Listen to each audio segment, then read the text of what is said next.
오늘은 눈이라도 빼어주는 사랑, 눈이라도 빼어주는 사랑이라는 제목으로 은혜를 나누겠습니다. 오늘의 말씀을 통해서 눈이라도 빼어주는 아름다운 이 사랑의 이야기를 함께 나누기를 원합니다. 특별히 오늘은 맥주 감사 주일입니다. 이게 잘못 말하면 맥주 감사 주일 뭐 이렇게 하는데요. 그러다 보니 우리 한국의 명절이 사실 함께 연결돼서 떠올랐습니다. 맥주 감사절은 출애굽기 23장 보면 나오거든요. 맥주절을 지키라. 이는 네가 수고하여 밭에 뿌린 것에 첫 열매를 거둠이니라. 첫 열매를 거둠이라. 그러니까 그 말씀처럼 첫 열매를 감사하는 의미가 담겨 있는데, 우리의 명절 중에 이제 추석도 보면 이제 수확을 기뻐하고 감사하는 이렇게 막 그런 의미가 있다 보니까 추석과 좀 연결이 되어 떠올랐습니다. 그러면서 이전에 이 명절 시기에 있었던 제 청년 사역할 때 우리 청년들과 나누었던 이야기가 떠올랐습니다. 그러니까 수년 전 이야기인데요. 이 추석을 앞두고 청년들과 이런저런 이야기 나누다가 명절에 너희들 어떻게 보낼 거냐고, 어떤 계획이 있냐고 이렇게 이야기를 나눈 적이 있었습니다. 그러면서 어떤 청년은 이제 며칠 동안 친척집 가가지고 그렇게 있다 온다는 청년도 있고, 또 어떤 청년은 이제 명절이면 모든 친척들이 함께 모이는 그런 시간이라고 하는 친구도 있고, 또 어떤 친구는 할머니, 할아버지 다 돌아가셔서 명절에는 굳이 어디 갈 데 없어요. 그런 친구도 있었습니다. 근데 아직도 기억에 남는 한 청년의 이야기가 있어서 제가 적어놓고 이제 그 이야기를 한번 나누은 적이 있었는데요. 그 이야기는 이러합니다. 그 친구는 그러니까 명절이 썩 좋지는 않다고 했었습니다. 친척들 모임이 없는 것은 아닌데, 그러니까 명절 모임은 있는데 명절이면 자기는 안 간다는 겁니다. 그냥 안 가고 싶다는 겁니다. 그리고 안 간 지가, 목사님 저 안 간 지가 한 몇 년 됐어요. 친척들 모임 하지만 저 안 갈 거예요. 그 이유에 대해서, 왜 그런지에 대해서 제가 뭐 굳이 더 이상 물어보지 않아도 저는 그 청년이 왜 안 갔는지를 충분히 읽을 수 있었습니다. 왜냐하면 저도 그랬었거든요. 가봤자 마음이 편했겠습니까? 잘 사는 친척은 뭐 잘 사는 대로 지들 자랑하고, 또 자식이 좋은 대학 간 친척은 또 좋은 대학 가서 자랑하고, 또 좋은 데 취업하고 시집 잘 간 막 그런 친척은 취업하고 시집 잘 가서 자랑하면서 또 그렇게 자기들 자랑하는 상황 속에 그 가운데 그리 살지 못하는 그런 나는, 그런 자랑할 만큼 아니 평범치조차 못하게 사는 것 같은 나는, 목사님 전 명절이면 참 그 모임 가기 싫어요. 명절이면 참 말하기 쉬운, 양념으로 찍어 먹기 쉬운 그런 조롱거리가 된 것 같아서 별로 안 가고 싶어요.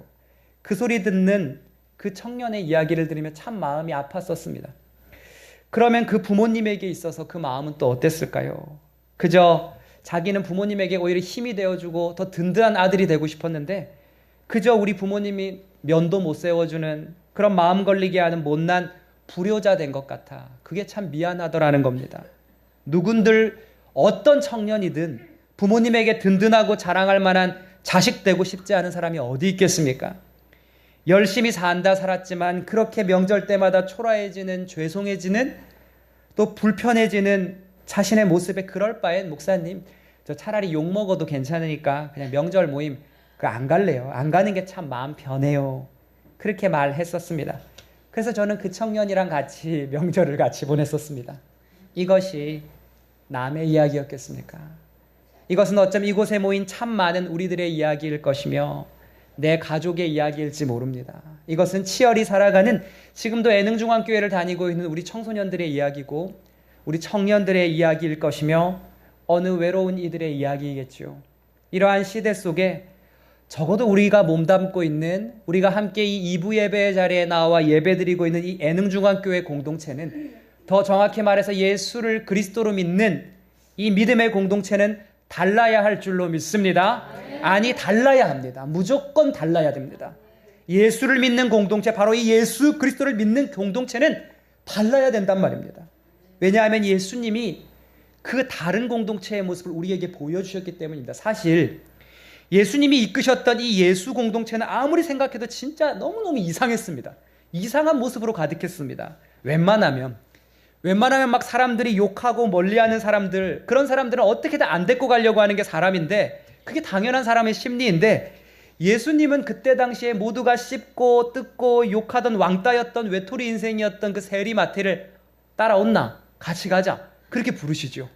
심지어 민족의 왕따였던 우리 세리장이었던 그 삭개오한테는 내가 오늘 너희 집에 가서 유하여야겠다. 너희 집 가야겠다. 가자. 그렇게 말씀하시고 찾아가시죠. 가족조차도, 가까이 있는 사람들조차도 어찌할 수 없었던 귀신 들린 여자였던 마리아, 부정하다고, 이거 부정하다고 멀리했던 마리아에게서조차 그 예수님은 일평생 최고의 친구가 되어주시고 위로자가 되어주셨지요. 한마디로 그는 실로, 우리가 믿는 예수라고 하는 신은 실로 예수를 따르는, 예수님을 믿는다는 공동체가 어떠한 공동체가 되어야 되는지를, 무엇을 추구하고 나아가야 되는지를 그의 인생을 통해서 우리에게 가르쳐 주신 분이었던 겁니다. 바로 그러한 예수 공동체가 우리 애능중앙교회가 되기를 소망합니다. 바로 그러한 예수 공동체를 정말 많이 닮았던 교회가 있었는데, 그게 바로 오늘의 본문에 등장하는 교회거든요. 그 교회는 갈라디아 교회였습니다. 무슨 교회였다고요? 갈라디아 교회였습니다. 갈라디아 교회, 바울은 사역자로서 이 갈라디아 교회 성도들에게 사실 시험이 될 만한 것이 되게 많았습니다. 그래서 오늘 본문에도 내가 너희에게 시험될 만한 것이 있었다 그러잖아요. 사도 바울은 목사였고 사도였기에 이 시험될 만한 것이 없어야 되는데 너무 큰 시험될 만한 것이 있었던 겁니다. 무슨 말이냐면, 도리어 다른 이들을 치료해주고 고쳐줘야 할 목회자가, 사도가 정작 자기 자신이 고칠 수 없는 불치병이 있었기 때문입니다. 그건 사실 이제 리더로서, 사역자로서 많은 성도들에게 시험될 만한 거 아닙니까? 이에 대해 학자들은 여러분 잘 아시는 것처럼 바울이 이 여행 중에 걸렸던 이 말라리아로 인해서, 또 그로 인해서 심한 간질병이 있었을 것이다, 뭐 그렇게 전해져 오기도 하고요. 어쨌든 바울은 주일 설교를 인도하는 중에 그가 심각한 간질이 있었다면 이러지 않았겠어요? 제가 오늘 지금 말씀을 전하고 있는데, 제가 원치 않게 막 설교를 하다가 갑자기 제가 증상이 나타나서 말씀을 전하고 갑자기 퍽퍽 하고 쓰러졌다면, 그렇게 쓰러지기 일쑤였다면 오히려 성도들이, 그 말씀을 듣고 있던 회중들이 막 더 긴장하면서 보지 않겠습니까? 아이고 이거, 야 사도 바울 또 오늘도 또 뭔 일 날 것 같은데, 그들이 오히려 긴장하며 설교를 드려야 했을 겁니다. 그렇습니다. 바울은 그에게 시험거리가 될 만한 게 있었단 말입니다. 어찌되었건 그들이 보기에 충분히 저거 사도 맞아? 아니 남의 병은 고치면서 자기는 못 고치는 게 저게 맞냐고 그렇게 말할 정도로 엄청난 시험거리가, 그것이 자신의 육체에 있었던 연약한 자였습니다. 그런데 그럼에도 그들은 오늘 본문에 보면 바울을 업신여기지 않았다, 무시하지 않았답니다.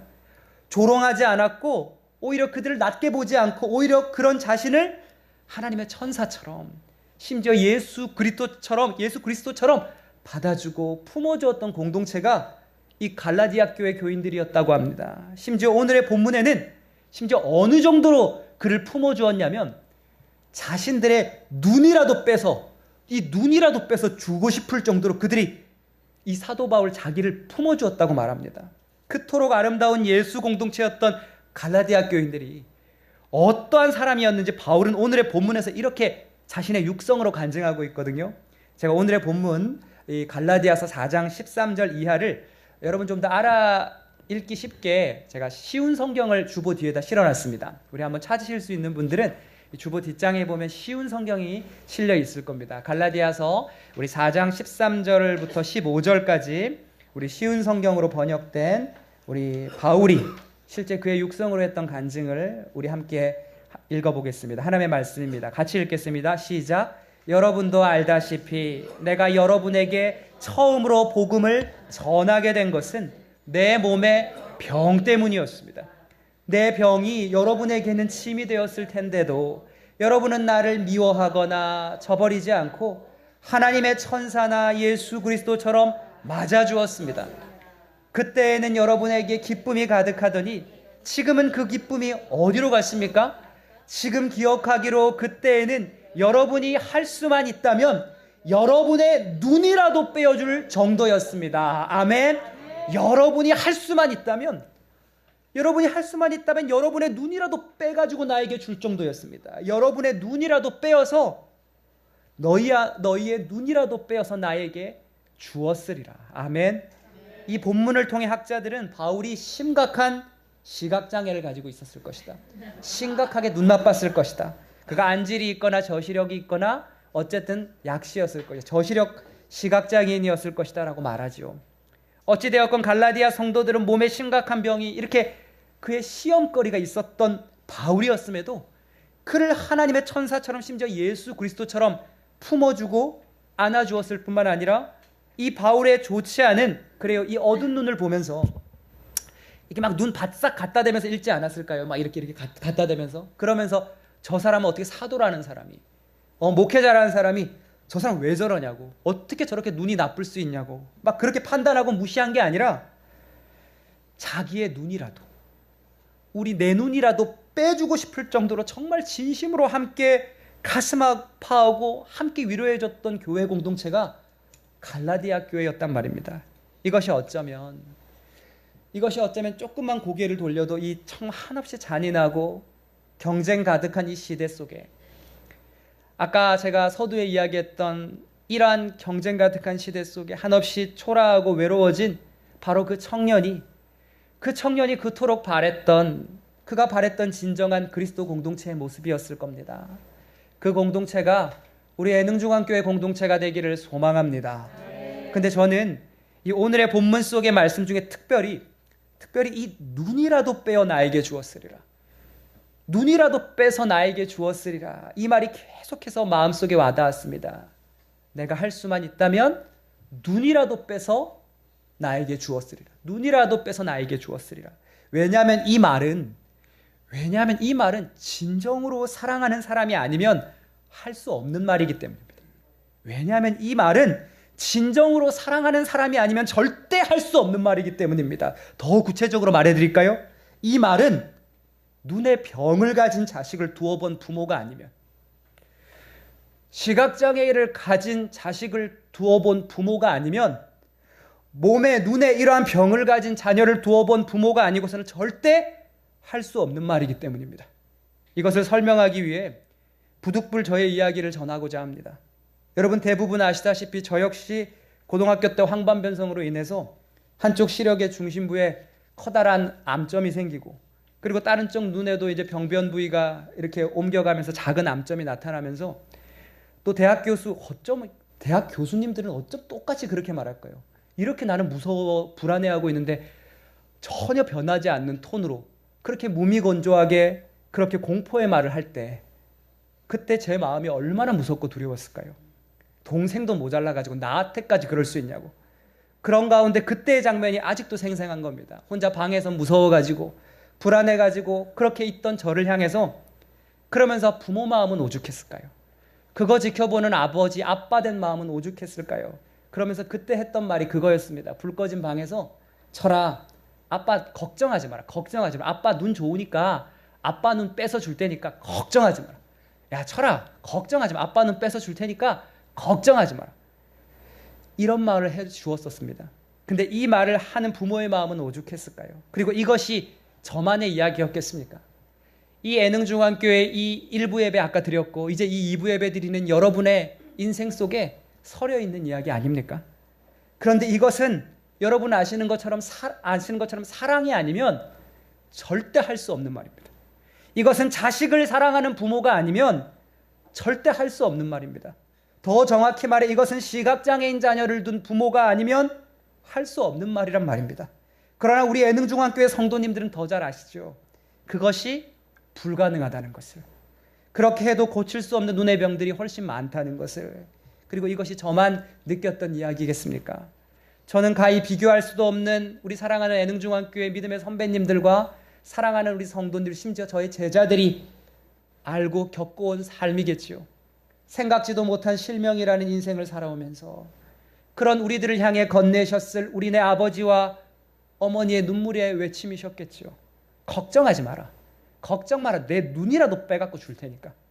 어찌되었건 갈라디아 교인들이 사도 바울을 향해서 던졌던 그 말, 내 눈이라도 빼가지고 너에게 주었으리라. 그것은 이 바울을 향한 그 시험거리를 가진 오히려 조롱거리를 가진 그를 향한 갈라디아 교인들의 그 아비 된 어미 된 이 가족된 진정한 사랑의 고백, 사랑의 모습이었단 말입니다. 그렇습니다. 갈라디아 교인들의 이 마음은 이 모습은 이 잔인하고 냉정한 시대 속에 실로 아름다운 예수 공동체가 하나님을 믿는다는 공동체가 어떠한 것인지를 여실히 보여주는 교회 공동체였습니다. 우리가 바로 그러한 교회 공동체가 되기를 소망합니다. 그런데 지금까지 듣기만 해도 이렇게 아름다웠던 갈라디아 교회 공동체가 여러분 어떻게 된 줄 아십니까? 그런데 이 공동체가 변하기 시작합니다. 변질되기 시작합니다. 더 정확히 말해드릴까요? 180도 다른 공동체가 됩니다. 그렇게도 아름답던 갈라디아 교회가 그 사랑 많던 갈라디아 교회 사람들의 모습이 완전히 180도 전혀 다른 모습, 그러니까 이전에 그렇게 사랑이 많았던 사람들이 맞았나 할 정도로 잔인한 사람들로 변해버린 겁니다. 바울의 허물까지도 바로 그 눈이라도 빼어줄 그 사랑의 눈으로 바라보면서 서로를 그토록 품고 사랑했던 갈라디아 교인들이 완전히 다른 사람이 돼가지고 이전에 그 사랑이 많았던 사람이 맞았나 할 정도로 완전 변질돼 버린 겁니다. 그렇게 변해버린 것, 그렇게 되어버린 이유를 이제 설명드리겠습니다. 연유는 이러합니다. 그들이 그렇게 완전히 잔인한 사람으로 바뀌게 된 건, 그렇게 된 계기는 이러합니다. 바울이 이곳에서의 사역을 마치고 이제 다른 지역으로 사역을 하러 갔었습니다. 그러니까 바울이 이제 떠났잖아요. 이 바울이 떠난 뒤에 그 틈에 아까와 같은 그 아름다운 교회 공동체 안에 누가 들어왔냐면, 이 아름다운 교회 공동체를 마귀가 가만히 놔두겠습니까? 거짓 교사들이 들어옵니다. 이 거짓 율법 교사들이 들어왔단 말입니다. 그리고 이 거짓 교사들은 계속해서 이 아름다운 마음을 갖고 있던 갈라디아 교인들에게 예수 믿는 것만으로 부족하다고, 할례 받아야 된다고, 그리고 율법 무조건 지켜야 된다고, 거기 안에 못 들어가면 구원 못 받는다고 계속해서 그들의 사상과 그들의 율법의 가르침을 막 강압적으로 주입시키고 불안을 막 조장합니다. 그리고 믿음으로 인한 구원이 아닌 율법이라는 잣대를 막 그들에게 막 주입시키기 시작합니다.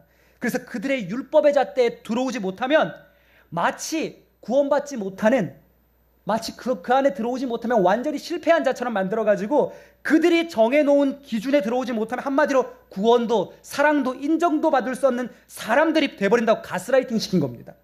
그렇게 그 사랑의 갈라디아 교인들이 저 거짓 교사들로 인해서 어느새 자신들도 모르는 사이에 변질되어 간 겁니다. 그렇게 이 사랑 많던 교회가 자신들의 율법의 잣대에 맞지 않는 이들을 정죄하기 시작합니다. 자신들의 기준에 못 들어오면 무조건 나쁜 놈인 겁니다. 갈라놓기 시작합니다. 당신 이거 못 지켰어요? 안 돼요. 가세요. 넌 지옥 가. 무시하고 조롱하고 비판하기 시작합니다. 마치 여러분 이름도 갈라디아 교회잖아요. 그러니까 막 갈라디아서 갈라쳐 뭐 이러면서 갈라디아 교회가 진짜 돼버린 겁니다. 이것을 바울이 알게 되었을 때 바울의 마음이 얼마나 아팠을까요? 내가 어떻게 세운 교회인데, 내가 이 교회가 얼마나 사랑이 가득한지 온몸으로 느꼈던 교회인데, 그래서요 여러분 갈라디아서 오늘 돌아가면 갈라디아서 한번 읽어보세요. 별로 몇 장 안 되거든요. 이 갈라디아서 속에서는요 바울이 그의 감정을 어마어마하게 담아 놓았습니다. 그러니까 바울의 편지 중에 자기의 감정이 정말 엄청나게 들어가 있는 편지가 갈라디아서예요. 얼마나 가슴이 찢어졌으면, 얼마나 아팠으면 감정이 그 안에 막 담겨 있는 거예요. 그렇게 모두가 그렇게 사랑하고 사랑받던, 아껴주고 존경하던, 심지어 사도 바울까지도 이제 바울이 전했던 그 예수 그리스도를 믿음으로 구원받는다, 이 진리까지도 그들이 부정하면서 바울을 완전 몰아붙이기 시작합니다. 결국에는 어떻게 그렇게 사람이 바뀔까요? 눈이라도 빼어줄 것 같았던 그런 사랑으로 가득했던 그들이 어느새 바울과 뭐가 되냐면 원수가 됩니다. 사랑했던 사이가 원수가 된 겁니다. 여러분, 그토록 좋은 공동체가 원수가 되어버렸답니다. 그렇게 완전히 변해버린, 바뀌어버린, 변질돼버린 이 갈라디아 교인들을 보면서 이 사도 바울 마음이 얼마나 찢어졌을까요? 그러면서 그 찢어지는 마음으로, 그 가슴 터지는 눈물의 마음으로 오늘의 본문 갈라디아서 4장 16절을 이렇게 외친 겁니다. 우리 갈라디아서 4장 16절 찾아보겠습니다. 갈라디아서 4장 16절, 우리 사도 바울의 육성이라 생각하고 우리 함께 같이 읽겠습니다. 시작. 그런즉 내가 너희에게 참된 말을 함으로 원수가 되었느냐? 내가 너희에게 참된 말을 함으로 내가 너희하고 이 원수가 됐느냐? 즉 무슨 말이냐면 사랑의 대상이었던 사람이 원수의 대상이 돼버린 겁니다. 사랑의 대상이 원수가 돼버렸단 말입니다. 나의 연약함까지도 눈이라도 빼어줄 사랑으로 그렇게 곁이 되어주던, 품이 되어주던 이 예수님의 복음으로 사랑으로 가득했던 갈라디아 교회에 거기에 세상의 것이 들어오고 인간의 것이 잘못된 사상이 들어와서 그렇게 그 사랑 많던 사람들의 정신과 마음과 영혼 모든 것을 장악해버린 것이죠. 그렇게 그들은 갈라디아서라는 그 이름처럼 진짜 사람을 갈라버리고 정죄하는 인간들이 돼버린 거예요. 여러분 근데요, 이거 그때 이야기 아닙니다. 지금도 똑같지 않습니까? 이거 지금 우리 이야기 아닙니까? 아름다운 교회 공동체에 돈이라는 세상의 것이 들어와 버렸습니다. 갈라디아 교회와 같이 사랑으로 가득했던 우리의 하나님의 복음의 공동체에 권력이라는 정치라는 세상 것이 들어와 버렸습니다. 인간적인 방법들이, 세상의 셈법들이 이 교회, 이 복음된 교회를 장악해 버렸습니다. 그리고 그러한 것들은 어느새 우리의 정신과 마음을 장악해 가기 시작했습니다. 어느새 예수님 한 분만으로 구원받을 수 있다는 이 믿음은 점점 사라져가고, 심령이 가난한 사람은 복이 있나니, 심령이 가난한 자가 복이 있는 겁니다. 그게 아니라 돈이 많은 사람이 복이 있는 겁니다. 그걸로 바꿔버렸습니다. 아픔 가운데 주님을 바라보며 애통하는 자는 복이 있나니, 주님을 바라보며 애통하는 자는 복이 있나니, 이게 아니라요, 권력이 있는 사람만이 복이 있나니, 이게 돼버렸습니다. 의에 줄이고 목마른 자는 복이 있나니, 주님으로 말미암아 의에 줄이고 목마른 자는 복이 있나니, 이게 아니라 인맥이 빵빵한 사람이, 학벌이 빵빵한 사람이, 뭔가 이 주위에 뭔가 이렇게 힘될 만한 사람이 가득한 사람이 복이 있나니, 그런 말도 안 되는 이상한 것으로, 더 정확히 말할까요, 사탄의 것으로 교회를 장악해 버렸습니다. 어느새 교회 안에도 오직 예수만이 구원입니다. 주 예수보다 더 귀한 것은 없네, 이게 아니라 진짜 구원은 좋은 직장, 좋은 아파트, 기왕이면 돈이랑, 기왕이면 인맥이랑, 기왕이면 명예가 함께 있어야 너희가 구원받을 수 있나니, 그게 돼버렸음을 우리는 부인할 수가 없습니다.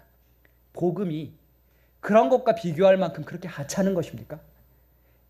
그렇게 바울이 살던 그 사랑의 갈라디아 공동체가 이토록 180도 변질되었듯, 오늘날 우리 교회 공동체도 돈의 공동체로, 명예의 공동체로, 권력의 공동체로, 세상의 공동체로 변질되어가는 모습을 바라볼 때면 이것이 우리의 마음을 얼마나 아프게 하는지 모릅니다. 더 나아가 사실 우리가 무슨 한국교회를 욕할 만한 자격이 있습니까? 사실 우리를 돌아보면 우리는 욕할 자격도 없습니다. 우리가 더 나아가서 우리 스스로를 돌아보고, 우리 이번 주에 한 주 동안 내뱉었던 말과 우리의 생각을 돌아보면, 아니요, 우리는 교회로 살지 못했고 교회가 되지 못한 우리 자신부터 그렇게 변질된 사람임을 우리는 부인할 수가 없단 말입니다. 이것은 설교를 전하는 제가 가장 적나라하게 그러한 죄인임을 고백합니다. 이것은 정말 아픈 일입니다. 그렇게 바울은 그런 갈라디아 교인들을 향해 너무 가슴 아픈 마음을 움켜쥔 채로 갈라디아서 3장 1절과 3절에 이렇게 외치고 있는데요, 제가 이 하나님의 말씀 읽어드릴게요. 이것 역시 사도 바울의 육성입니다. 어리석도다 갈라디아 사람들아, 어리석도다 갈라디아 사람들아, 너희가 이같이 어리석으냐? 성령으로 시작했다가 이제는 너희가 육체로 마치겠냐? 따라해 볼까요? 성령으로 시작했다가 이제는 너희가 육체로 마치겠느냐? 이제는 너희가 육체로 마치겠느냐? 얼마나 많은 사람들이, 그리스도인들이 성령으로 시작했다가 이 육신의 것으로, 육체의 것으로 마치는지 모릅니다. 처음에는 은혜로, 사랑으로, 믿음으로 막 성령으로 시작했다가 어느새 변질되어 버린 육체로, 미움으로, 욕심으로, 돈으로, 명예로, 계산으로 거기에 넘어지는 사람들이 얼마나 많은지 우리는 부인할 수가 없습니다. 그런 우리들을 향해 바울은 그렇게 통탄해하며, 우리 믿음의 선배이니, 더 정확히 말할까요? 이 사도 바울의 이 눈물 터지는 이 마음을 누가 심어줬겠습니까? 하나님의 마음 아닙니까? 하나님께서 사도 바울의 입술을 통해서 이렇게 말하는 겁니다. 어리석도다 갈라디아 성도들아, 어리석도다 이 땅의 성도들아, 어리석도다 기독교인이라고 말하는 나의 자녀들아, 너희가 이같이 어리석으냐? 성령으로 시작했다가 이제는 육체로 마치겠느냐? 성령으로 시작했다가 육체로 마치겠느냐? 오늘 이 말씀 앞에 우리 한번 상반기를 한번 돌아보십시오. 우리 올해 2026년 1월 달에 우리 안수기도 받으면서 말씀 카드 하나하나씩 받으면서, 그러면서 주님, 제가 이 말씀처럼 살게요. 하나님 앞에 기도하며 믿음의 가정으로, 믿음의 가장으로, 믿음의 항존직으로, 믿음의 엄마로 저 기도하며 걸어갈게요. 그래요. 그렇게 성령으로 말씀으로 시작했다가 6개월 딱 지났습니다. 이제 딱 반이 지났습니다. 육체로 바뀌지 않으셨습니까? 우리의 모습과 입술과 행동은 성령이 아니라 육체로 가득했음을 우리는 부인할 수가 없습니다. 오늘 이 말씀 앞에 우리 모두 겸허히 주님 앞에 회개하는 우리가 되기를 소망합니다. 그리고 남은 7월은 우리 성령으로 시작하다 육체로 마친 게 아닙니다. 또다시 시작하면 됩니다. 오늘의 이 말씀을 통해 다시금 나에게 말씀하시는 그 성령으로 시작하는 우리가 되기를 소망합니다. 그래서 올 한 해를 마칠 때는 주님 제가 주님의 말씀 붙잡고 어떻게든 걸어가려고 했었어요. 주님 그거 아시죠? 그 고백하며 걸어가는 우리가 되기를 소망합니다. 그렇게 통탄히 외치던 바울은 오늘의 본문 4장 19절을 통해 자신의 의지를 이제 이렇게 밝히거든요. 오늘 설교의 거의 마무리의 말씀이기도 한데요. 4장 19절 한번 찾아보세요. 갈라디아서 4장 19절 말씀입니다.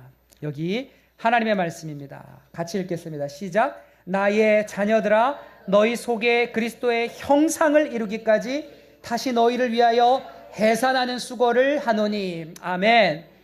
너희가 다시 이전의 그 아름다운 그리스도인의 모습으로 돌아올 수만 있다면 마치 엄마가 아이를 낳을 때 정말 온몸이 찢어지듯 그 해산의 수고가 아플지라도 고통스러울지라도 너희가 다시 그리스도의 형상을 회복할 수 있다면 나는 이 해산의 수고를 다시 하겠다.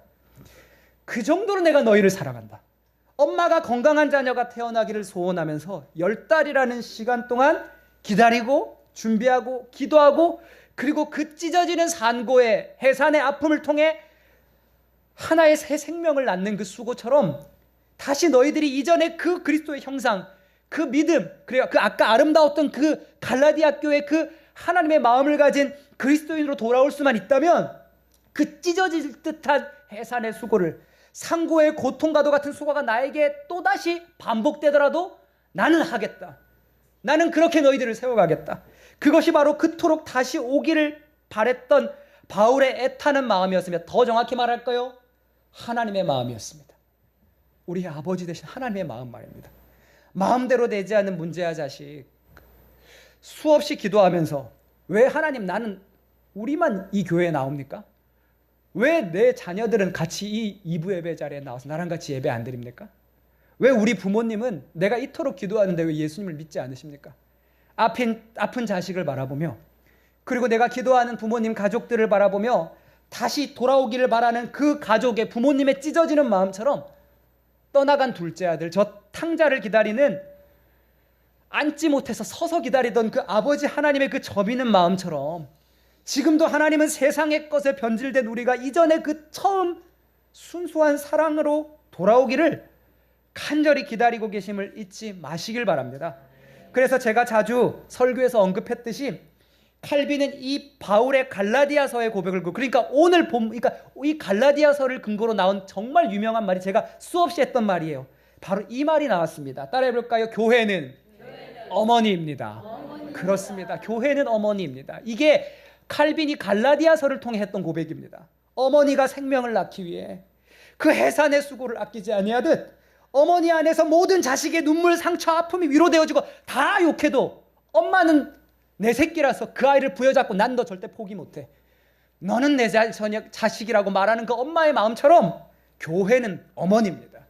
교회가 어머니가 되어야 됩니다. 교회가 어머니입니다라고 칼빈은 그토록 강력히 전하고 말했던 것입니다. 그 마음이 우리 교회의 것이 되기를 소망합니다. 우리 애능의 공동체가 이 어머니와 같은 한없는 사랑으로 가득한 교회가 되어야 됩니다. 여러분 우리 교회 청년들 너무 귀하잖아요. 이번에 우리 스튜디오의 그 유튜브 영상에서 우리 자녀들 고백하는 거 보셨죠? 한 청년은 시각장애인 부모님의 자녀로 자라면서 오히려 아빠가 나는 장애인이었어도 나는 그것이 부끄러운 게 아니라 항상 난 오히려 아빠를 더 걱정해요. 어떤 청년은 또 청소년인데도 우리 교회가 자랑스럽다고 고백하잖아요. 서로 안마해주며 격려해주는 이 눈을 담아준 게 누가 담아준 것입니까? 이 어머니 된 사랑을 전한 그 공동체가 저 귀한 아이들에게 그 마음을 담아준 것 아닙니까? 우리 교회가 지금도 이제 3부 예배 2부 예배 이 위에 지금 아동부와 학생들이 지금 예배드리고 있잖아요. 저 아이들에게 우리가 그 어머니 된 교회가 되기를 소망합니다. 그래서 그 사랑을 받아서 그 아이들이 잘 자라나 우리 교회 장로님이 되고 권사님이 되고 집사님이 되고 목사님도 나오기를 소망합니다. 제가 이제 설교를 거의 마무리하면서요. 제가 좋아하는 시 중에 이 유한진이라는 시인이 썼던 들꽃 언덕에서라는 시가 있어요. 이거 진짜 좋은 시거든요. 들꽃 언덕에서. 이거 다 읽어드리지는 않고 앞부분만 오늘 설교랑 연결돼서 한번 읽어드리고 싶습니다. 들꽃 언덕에서 유한진. 들꽃 언덕에서 알았다. 값비싼 화초는 사람이 키우고 값 없는 들꽃은 하나님이 키우시는 것을. 그래서 들꽃 향기는 하늘의 향기인 것을. 완전 좋지요. 한 번 더 읽어드릴게요. 잘 들어보세요. 제가 다 읽진 않을 거예요. 뒤에도 있는데 앞에 부분만 들어보세요. 들꽃 언덕에서 알았다. 값비싼 화초는 사람이 키우고 값없는 들꽃은 하나님이 키우시는 것을. 그래서 들꽃의 향기는 하늘의 향기인 것을.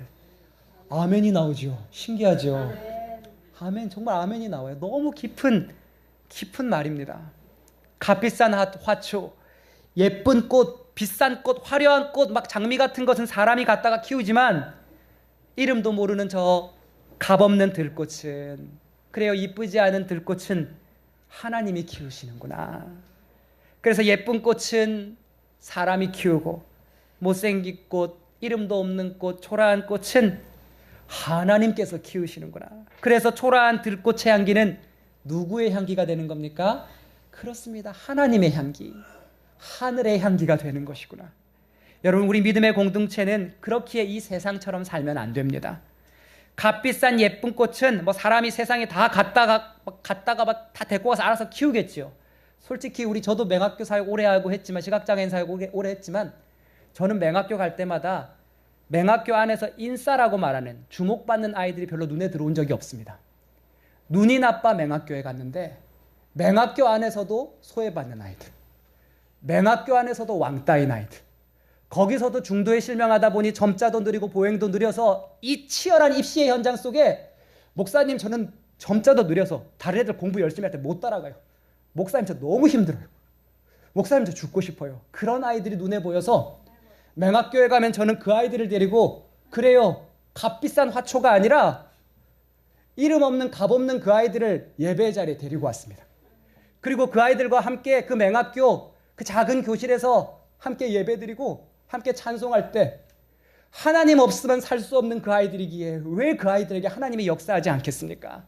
하나님뿐인 아이들이었기에 그 아이들이 예수님을 만나는 경험을 수없이 보았습니다. 하나님의 말씀이 없으면, 하나님의 복음이 아니고서는 살 수 없는 아이들임을 알기에, 그렇게 하나님이 그 아이들에게 하늘의 향기를, 하늘의 노래를 부어주시는 것을 십수년이 넘는 맹학교 사역 동안 수없이 지켜봤습니다. 그 아이들이 후에 이 땅의 시각장애인계를 이끌어가는 복음의 사역자들이 될 줄로 믿습니다. 여러분, 우리 믿음의 공동체가 그러한 애능의 공동체가 되기를 소망합니다. 값비싼 예쁜 꽃은 다 사람들이 갖다 키우라 하십시오.